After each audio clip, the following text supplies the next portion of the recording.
Javier Roche, vous êtes General Manager pour Finnair et vous avez été récompensé par les trophées de l'innovation de l'écotouristique il y a quelques mois. Est-ce que vous pouvez nous présenter le produit qui a été récompensé? Oui, en fait, c'est un chatbox qui a été mis en marche pendant 2018 qui s'appelle Fin, comme Finnair, donc Fin, et qui est un système de connexion et de communication directe avec les passagers qui peut avoir des questions, qui peut avoir des problèmes, qui veut acheter des billets, qui veut poser des questions comment les connexions à Helsinki se passent. Donc c'est juste un système automatique de réponse immédiate pour servir tous nos passagers qui attendent à plus d'1 million par mois. Donc on est au nord de l'Europe, on est dans un pays, la Finlande, qui est très développé au niveau IT. Et puis je suis très content d'avoir reçu ce prix de l'année passée. Ce chatbot, il est présent sur le site internet, j'imagine, mais aussi sur à d'autres endroits, comme Oui, Facebook il est même sur Facebook, il est sur tous les réseaux sociaux, il est sur Instagram par exemple. Il n'est pas encore sur Twitter, mais il va apparaître bientôt. Mais en principe, on utilise notre app qui vient d'être développée aussi, l'app pour les smartphones de Finnair.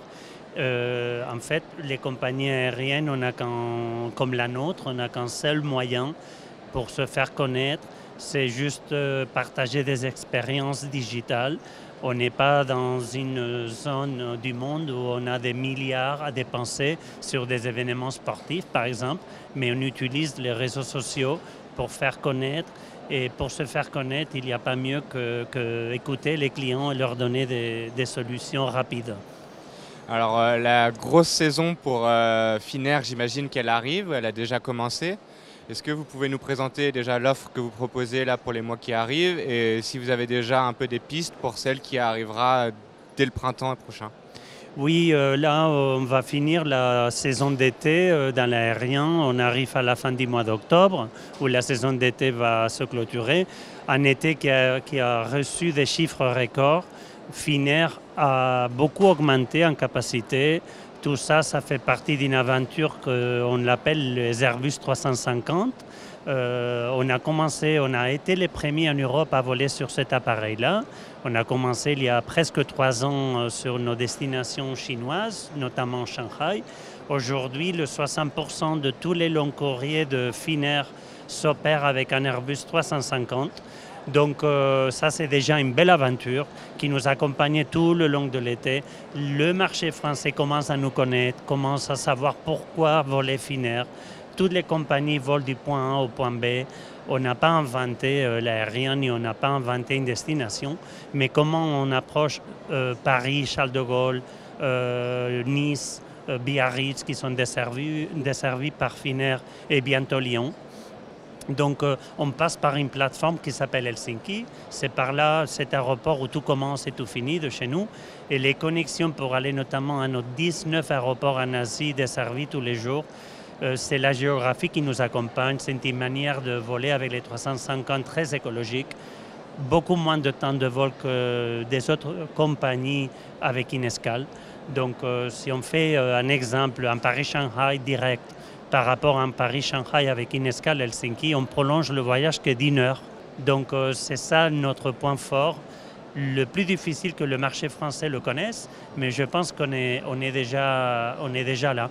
Pour l'hiver, on commence des vols pour la Laponie finlandaise direct depuis Paris-Charles de Gaulle. C'est des vols réguliers qui vont partir tous les lundis matins et qui vont aller à un aéroport lapon qui s'appelle Kittilä, KTT.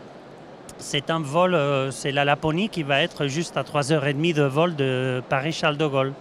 Donc la Laponie va être plus près de Paris que jamais. On commence aussi la première semaine du mois de décembre des opérations à Lyon par la première fois de notre histoire. Ça veut dire que la compagnie croit au marché français et là on va s'attaquer à Lyon avec 2 vols par semaine qui vont aller de Lyon à Helsinki et puis qui vont connecter avec tout le réseau Finnair. Donc c'est déjà pas mal. Après, oui, comme je vous disais, en hiver, on continue à voler Nice, on arrête Biarritz parce que c'est pour nous une destination d'été. Mais la compagnie, avec les 350, on a doublé les opérations long courrier. Et encore des nouveautés. Pour l'été prochain, on va commencer à voler à Los Angeles, une chose qui se permet avec les 350 qui ont beaucoup d'autonomie. Depuis Helsinki? Toujours, tout commence et finit à Helsinki, donc il va falloir arriver à Helsinki pour connecter.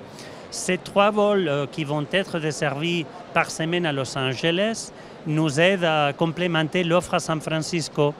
Et avec cette offre, on peut dire qu'on va voler tous les jours en Californie depuis Helsinki.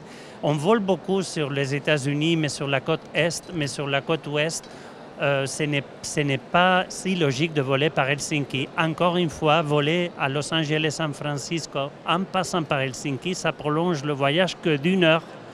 Donc, je pense que c'est un très bel produit. Pour terminer, est-ce que vous avez quelques chiffres sur le marché français, à peu près le volume que ça représente ou l'augmentation du nombre de billets vendus ou du nombre de places que vous proposez tous les ans depuis la France? Cette année, ça a été une année très difficile pour nous parce qu'on a beaucoup augmenté la capacité, on a retrofité les Airbus 320, 321, on vient de les équiper avec Wi-Fi qui sont gratuits maintenant, on utilise le système Wi-Fi gratuit en Europe jusqu'à la fin de ce mois-ci. Après, il y aura une petite partie à payer.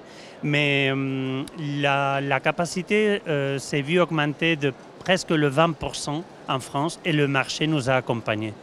Donc c'est vrai, on a de très belles chiffres, mais on a aussi une capacité qui s'est vue augmenter. Et puis on est très content que le marché nous a accompagnés. Donc on est environ à plus 20% depuis janvier. Merci. Merci.